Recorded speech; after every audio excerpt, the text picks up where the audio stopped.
Jadi pertanyaan saya sekarang, apa yang mau kita harapkan dari KPU, yang kita mau harapkan dari MK? Yang mengedrive ini, yang menggiring semua, yang mengarahkan semua ini pimpinan sebuah negara. Jadi kita bicara nanti, sudah vulgar. Beliau ini kan ahli. Madu, salah satu obat paling mujarab, insya Allah. Sedia madu ternak dan madu hutan.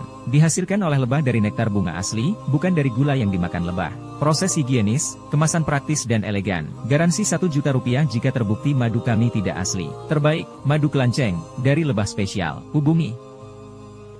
Nah, kalau tidak, mimpi lagi. Mereka sudah terbiasa, sudah pernah melakukan 2014, 2019 berhasil, 2024 makin sempurna. Sementara kita selalu teriaknya TSM, TSM, TSM. Tapi kita tidak pernah mengantisipasi atau mengatasinya dengan TSM juga. Ini sebenarnya ada 3 skenario yang mungkin terjadi. Skenario pertama saya mau pakai dalil yang dibangun oleh Rocky. Kita harus menyambut gembira ini karena apa? Pembusukan telah terjadi dengan lebih cepat. Kalau pembusukan itu terjadi, maka rezim sekarang ini sedang meninggikan kejatuhannya. Itu skenario pertama. Jadi tapi itu kan sangat natural. Satu itu. Nah, skenario kedua, karena prosesnya curang, hasilnya curang.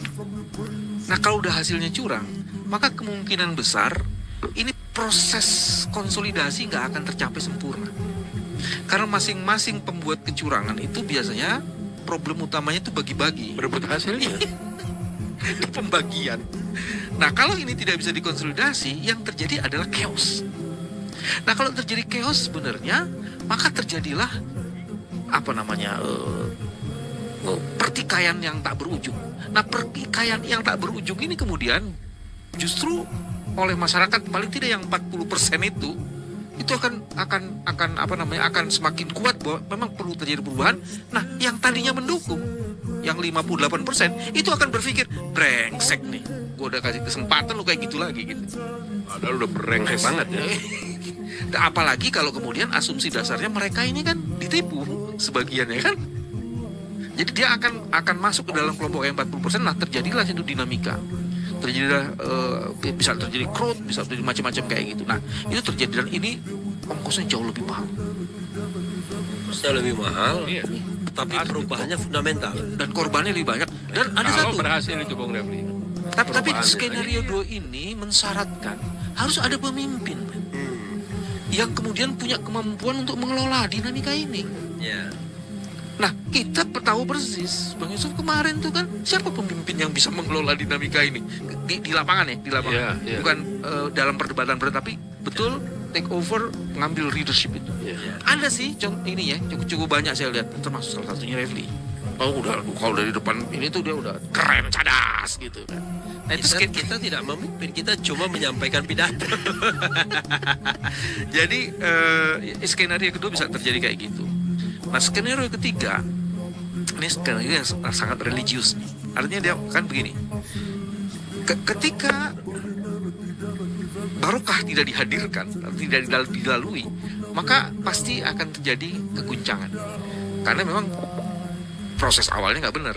Kalau prosesnya nggak benar, hasilnya nggak benar, pelaksanaannya nggak benar, ini pasti akan turun azab macam-macam kayak gitu. Nah, lagi-lagi kalau dalam situasi kayak begitu, kita butuh pemimpin juga tuh. Jadi itu ibaratnya gini, itu tangan Tuhan yang bekerja sepenuh-penuhnya. Jadi kita udah duduk aja. Ya, kalau skenario yang ketiga ini bisa saya andaikan gini. Saya ngomong lebih konkret. Kalau Mas BW ini memang perlu mewadahi hal yang lebih sifatnya langit. Jadi misalnya yang ketiga itu adalah ini ada Prabowo dan ini ada Gibran. Kita tahu bahwa nanti di istana akan ada 2 faksi besar. Faksi Prabowo dan faksi Jokowi. Itu skenario 2 berarti itu. Skenario 2. Faksi Prabowo dan faksi Jokowi. Jadi kerusakan internalnya itu adalah, saya mengatakan mulai kemarin itu Prabowo hanyalah presiden de jure. Presiden de facto-nya sudah Prabowo. Kenapa begitu? Ya sederhana. Orang tidak mungkin akan mengikuti kemauan Jokowi lagi ketika masa pemerintahannya tinggal ini Mei, Juni, Juli, Agustus, September, Oktober ya. 6 bulan. Iya, betul. Ya kan? Kalaupun misalnya harus pakai konsekuensi masuk penjara, paling cuma 6 bulan doang kan. Nah, karena itulah kemudian orang akan lebih patuh kepada gesture, kepada kerlipan mata, kepada pergerakan Prabowo walaupun tidak dia katakan atau tidak dia tuliskan. Nah, ini pasti akan memunculkan ketersinggungan kan. Nah, karena itu transisinya adalah ya Sholawat Asgil nanti yang ketiganya. Jadi, iya. Jadi begini, kalau bagi saya, kita selalu ada satu keraguan dalam perjuangan karena tidak adanya seorang pemimpin. Padahal orang-orang yang punya leadership dan punya keterpanggilan ini, banyak jumlahnya dan tokohnya juga ada. Kita sepakati aja, secara kolektif kolegial aja.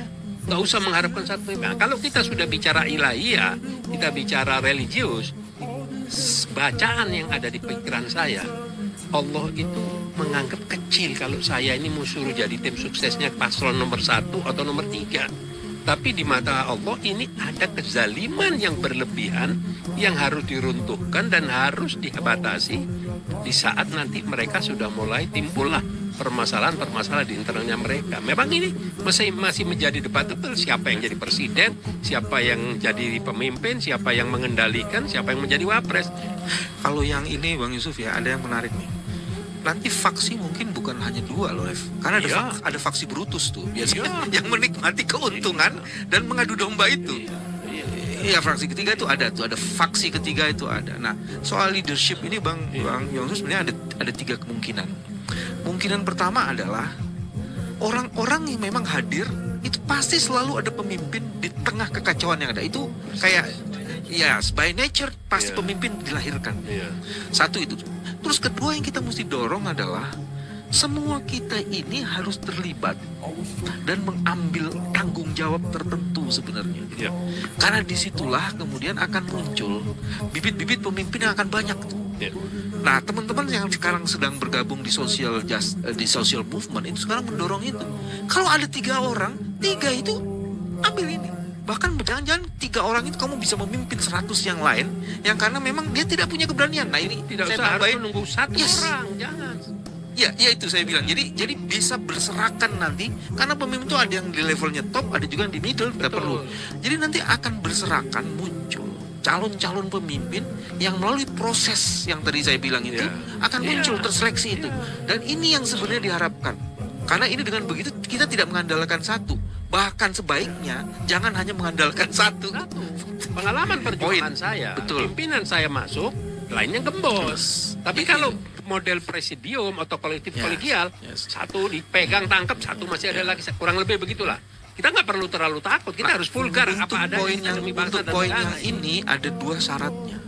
Syarat pertama adalah kita masing-masing menyediakan diri juga untuk menjadi tumpuan bagi lahirnya calon pemimpin. Kalau nggak ada kesadaran itu, susah nih. Udah pikir dirinya aja yang jadi pemimpin. Nah, itu yang Betul, seperti Panjat Pinang. Betul. Dan itu kesadaran itu harus muncul, Refli. Kalau kesadaran itu nggak ada, kita nganggap udah paling sur sendiri. Wah, itu udah susah. Jadi kita juga harus mulai rapatkan barisan dan menyediakan landasan untuk siapapun yang menurut kita ini punya potensi untuk memimpin itu. Nah, yang kedua yang diperlukan adalah Bang Yusuf, dalam situasi kritikal kayak gini diperlukan energi maraton dan kreativitas. Jadi kita tuh jangan cepat selalu mengajukan solusi. Ada alternatif ini, ada alternatif. Jadi selalu menyediakan diri untuk berbagi dan melihat setiap kemungkinan sekecil apapun untuk bisa dimanfaatkan dan didaya gunakan.